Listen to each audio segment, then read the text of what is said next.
friends, Amy Seiffert here, and I'm a guest host on 3 Words Podcast, a podcast about making choices to live a fuller life. I'm really excited today. We have our guest, Tyler Schwanz, and we are talking about how to practice a Sabbath, what that looks like. He's a chiropractor. He's a fellow parent. He's a dad. He's a friend. We're going to have a great conversation about these things. I think you're going to love it. Tyler, I'm so excited to be with you today. Me too, Amy. I mean, come on. This is so fun. Yeah. Give us our 3 words. Our 3 words today are practice a Sabbath.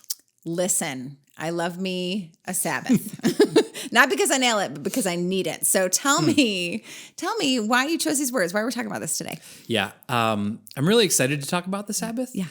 Probably because like when you're just new to like a concept, you get excited about it. And I feel like I'm kind of new to taking the Sabbath seriously. Okay. I don't know if anybody's in my boat, but like I just didn't take it seriously. Like whatever. It's a commandment. It's like a really important thing that God was trying to communicate to us. Like, hey, like your life is going to be so much better. So much better. So much better if you do this. But I was like, but I'm also not lazy. I also have a lot of stuff to do. And now I'm a parent. So it's like Sabbath didn't really fit into my lifestyle, if that makes sense, for a while. For sure. Add the parenting piece and you're like, these people don't know that it's time to like chill. Like I'm still parenting, like this whole thing. So tell me what's been fun for you to discover as like you're new to this. Mm-hmm. Like what's... Yeah. So, I mean, I think Sabbath it's always meant to be important, but it just became very important to me. And if I'm totally honest, it started with a book. Yes. I don't know if you've read it, the book on the Sabbath lately. What have you read? So it's by John Mark Comer. Oh, yeah. Okay. The Ruthless Elimination of Hurry. Yes. And no, this is not sponsoring this podcast, but it's a great book. It is. And I would highly recommend it. And in reading that, John Mark Comer talks about spiritual disciplines of the Sabbath, of stillness, of solitude, of slowness, and just all the qualities that I've now grown to love and yearn for and need on my Sabbath. Whether that's on Sunday or whether it turns out to be on a different day that week, I yearn for those things. I feel my best when I practice those things. And I think that kind of like the proof is in the pudding. Like I've been practicing this now for several months and inviting my family into practicing this intentionally. And even my kids look forward to the Sabbath. And I mean, I'd love to be able to talk about that and kind of what we do to make it special. But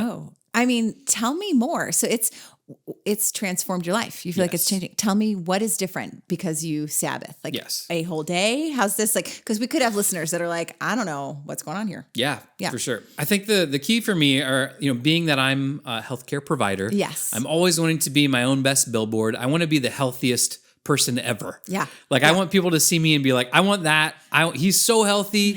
And the thing about the Sabbath is like, yes, it's a spiritual discipline, but if you practice a Sabbath, even when you're not a spiritual person, guess what? You're going to have all the benefits either way. Yes. It's like, if you're the kind of person who's like, I'm not a vegan, but then you start like eating less like animal meat and then you start eating more vegetables and you just start eating, you're going to be healthier, even if you're like not that kind of person. Yes. I love that. When I read that Seventh-day Adventists, when I read that they statistically live 10 years longer than the average population, and they take the Sabbath very seriously. For real, yes. And I was like, wow, that's very interesting to me. And 10 years longer, if the average person lives about 70 to 80 years, 10 years longer is equivalent to 1 day per week longer than everyone else. Isn't that crazy? Which is crazy because that's the day they took to for sure. rest. So I think it's important to me from a health perspective, but not just physical health, of course, spiritual health. If it's not just about if you and I take a Sabbath, but what if the entire world took a Sabbath? Oh, tell you what. Like that would help probably our financial health. It would probably help our cultural health. Pollution. I'm thinking about like so many things. Totally. And I mean, when I consider myself to be an introvert. So I love the idea of silence and solitude, but I think that even an extrovert who thinks like, okay, the idea of spending like a day in silence or by myself, like that doesn't sound fun. Right. Well, I would challenge you to experience it. And it's not that you're spending it by yourself, but a very important part of Sabbath is prayer and spending it with your Creator. Yes. So in essence, you're not alone. Yes. In fact, you are saying yes to God in that moment and no to everything else. Yes. It's sort of like if you were to spend hey, I'm going to spend just a little bit of time with you on this one day or whatever. Would that work with any other relationship? Probably not. Right. A significant other. I'm like, cool, we'll spend a couple hours together on Sunday, but then I'm out. Go to work. I'm out. I'll see you next Sunday. It's just a really good relational health kind of thing too with you and with your Creator. I'm going to pause this podcast really quick. And if you have a friend that you feel like could really use a Sabbath, send it to them. Share it. We would love it. We'd love the support. Now back to our show. I love that. Okay, so the book that I read that changed my life, this was about 12 years ago. Yes. I took a class called Everyday Spirituality at Vancouver. It was a great experience. Here's the thing. Marva Dawn is the author, and it's called Keeping the Sabbath Holy, but WHO, you know what I mean? I see what you did there. Like that. And so she talks about the 4 movements of a Sabbath, which I really love because I was like, what does it even look like? Mm-hmm. Is it silence and solitude all day? Because I have 3 kids and what, bye, mom's out. But what about dad? How's this work? Mm-hmm. And she talked about ceasing, resting, embracing, and feasting. To have those as a part of your rhythm, cease trying to be God for the day. Wow. Right? Mm-hmm. Just stop because you're not, and this is a practice, and let God provide for you.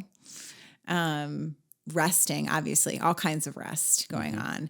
I love the embracing then, so it's not just not doing things, but she talked about embracing nature, embracing play, put work away and play, and how much we need that. Yeah.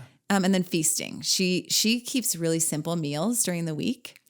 Oatmeal every day for breakfast. And then she has fantastic brunches after church with lots of friends. I love it. I know. So that's been informative for me. So great. Tell me what your Sabbath looks like. Just real practically. Yeah, very practically. So most of the time we try to line our Sabbath up with Sunday. Yep. Just because I work a typical work week and it just sets me up really well. Yes. It's one of those things where if I get a really good Sabbath in, I'm going to be fueled up for the week. And by the end of the week, sometimes if I'm running low, I know that I can make it through the last couple of days because Sabbath's coming soon. Yes, I'm with you. So I like to wake up in the morning, and if I'm serving at church, that's great. If I'm not, then we'll just attend church with my family. We get home, and it's all about reading. So it's all about reading and what relaxes us. But we're a house of readers, so it feels really good for that. Yeah. So my weekly Sabbath is reading, relaxation, and most importantly, I think just never looking at my phone, never looking at that's huge. A clock pretty much all day. How is that for you? It's you exist without time, and you exist. Yeah. It's just our household for that one day. Oh wow! Okay, so you stay really pretty insular with Okay. That's how we've done it, and that's how it works. Yeah. In John Mark Comer's book, he talks about this concept of the desert or going out into the wilderness. Yeah. And how growing up, when I would read about Jesus going out into the wilderness, it was he would go out there, and that's where he got tempted. So I was like, the wilderness must be must be bad. A tough place. It's really bad. That's where the devil is. That's where you get tempted. You're right. But he took a different perspective in that the reason he was tempted in the wilderness is because that's where he was strongest. That's where he was most able to not focus on all the distractions and to be able to do the one thing that he needed to be able to do. And so if I can turn my house almost into the wilderness, but not from a bad part, but just away from everything. Yes. Cut off all communication. I love it. Pretend we're out in the middle of the wilderness and have no external contact, then that feels really good for me for a Sabbath. I love that. How do you do it with the kids? Yeah. So I've really enjoyed bringing them into this because now what are their ages, by the way? So yeah, my kids right now are 7 and 5. Okay. Yep, 7 and 5. And so, not going to lie, I use a bit of bribery. Hey, no shame in that game. No shame in that. So, what we've done is after dinner, we do like to cook in our household too. Yeah, so we do cook. My oven has a Sabbath setting on it, which sounds kind of bougie, but I don't even know what it does. I think I think it's supposed to allow you to like just have it run without even like touching it. Wow. But like for me, cooking is not work. So I Yes. like putting my hands on the oven. So anyway, Yes. that's an aside. Yeah. So we like to cook, but after dinner, I do like to bake, and I'll create a cast iron cookie. Yum. So we'll just make like a cookie in the cast iron and put it all together. So this is the bribery. And but the thing is like that's the carrot on the hook. But then we all have to eat it together at the dinner table, like you only saw in the 50s. Yes. Bringing it back, and we sit together and we all have a quarter of the cookie. So it's like a big deal. And then we discuss things like my kids are 7 and 5, so it's simple questions like, what are you thankful for this week? Yep. Or what was the best part of your week? And I like it when they say this right now, like this Sabbath right now. I love is it. the best part of my week. And I'm like, love that's it. amazing. You know, what parent could want from more than that? Feasting with them, embracing that. Yes. I love that. So they've really enjoyed that, and we're not perfect with it. Nope. Okay. Not the point. Not the point. So, but there are days when like Monday, Tuesday hits, and my boys are like, Daddy, we didn't do Sabbath. Oh, they're feeling that rhythm. In reality, we sort of did Sabbath, but like we just didn't do the cookie. So that's what they mean. I know what they mean. They mean Sabbath the cookie. sweets Yes, is they're what like, they we didn't do Sabbath. I'm like, we sort of did, but yeah. So, but yeah, when we miss it, they notice, and I like that, and I notice. I feel differently. I love that because it's a rhythm. It is a rhythm. I mean, that was what I was struck by in the first pages of the scriptures. God created, like set apart this day and said, we're not going to work. So he created this rhythm of work and rest. Yes. And we're creatures of rhythms, of habits, and how good it is to look forward to it. Like I can work hard for 6 days. I can, because I know Sabbath is coming. Yes. And it's like so helpful. I find that I can work harder for 6 days than I can in 7. Yes. And you turn it all off. I get sick. I get, I get a sore throat. That sort of stuff. Like burnout-y kind of symptoms happen like all the time when I'm traveling, when I miss the Sabbath, I know it's happening. So we do actually, sometimes I feel like the Sabbath just once a week isn't even enough for me. Right. Yeah. So one thing that we do that's pretty practical, I think, if you plan ahead. So what we've done this year is in January, we sat down and we met, and Kelsey and I, and we looked at our schedule for the entire first half of the year. Yeah. And each of us got to pick a Friday, Saturday, Sunday, whatever worked best into our calendar, where one of us got to just disappear for the day. And so it's kind of like our Sabbath on steroids kind of day. Personal Sabbath retreat thing. Yeah. But it's every month. And so when you talk about like retreat and things like that, I know people that they'll go on a retreat, but it's like once a year or something like that. And so that's how we've tried to like bring the concept of Sabbath and seasons and rhythms into an even greater sense of rest and relaxation. And those are days for me where I will finally have the chance to journal. Yes. I would love to be able to journal every day, and I do attempt that, but I do not meet that goal. But I always get to journal on the day that I set aside for nothing else. Right. And so I get to look back at the previous month and look forward at the next month and ask myself questions like, hey, like, how did I do as a dad this month?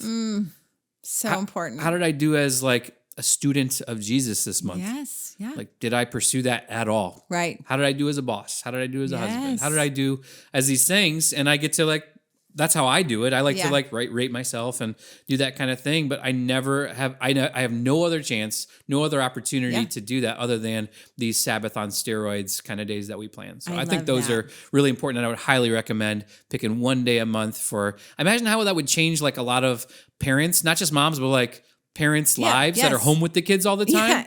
Where their spouse is on board saying like, nope, for sure, one day a month, like I'm going to take your place and you're going to go out and just do that. I think that would really change a lot of people's worlds. Their marriage, for one. For sure. And then it would ripple out to the neighborhood and the world. Yeah. I love this so much. Do you ever have, as we kind of close here, do you have a hard time resting? Do you find yourself like the phantom grab for the phone in your pocket? Like how's like... Because for me, it's Sabbath feels like a trust fall.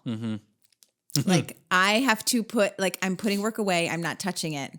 What if someone needs me? What if an email, all the things, like I have to say, no, there will be enough time during the rest of the week to get done what I need to get done. Yeah. Like I have to coach my soul. Yes. Do you have to do this? Yes. Okay. Yes. I think creating an environment that will create a successful Sabbath is essential. Yeah. So if anybody wants to create a Sabbath, I think focusing on just a few key things can then create a ripple effect for them. Yeah. And so what I found is that putting your phone to bed Yep. is a really important thing. So turning it on airplane mode, your alarm set for the next morning, and putting it in a drawer and you can't see it. It doesn't do anything. Yeah. Like our environment is primed. Like there are neuroscientists on Facebook and Instagram's payroll that are being paid to figure out ways to take us out of the moment with whoever we're with and bring our attention back to this infinity in our pocket. And so if we can just get that away or like minimize the things that cause you to desire that dopamine hit, like I turn my phone screen on grayscale. You can do that. You can Google how to do that. Yeah. So like now my alerts aren't red. That alerting kind of red. It's not that like anxiety inducing. I don't need that anymore. You put your phone to bed, you make it less of a dopamine trap. And I think that's a great starting place for people that want to start doing a Sabbath. That's super practical and super helpful. And obviously this book, and people can do more research, but this conversation I think is going to be inspiring. I hope so. For a lot of people. Thanks so much for having it with me, Tyler. Yeah, for sure, Amy. Loved it. Great. For life coaching, consulting services, or to hire a keynote speaker, please visit dmbcoaching.com.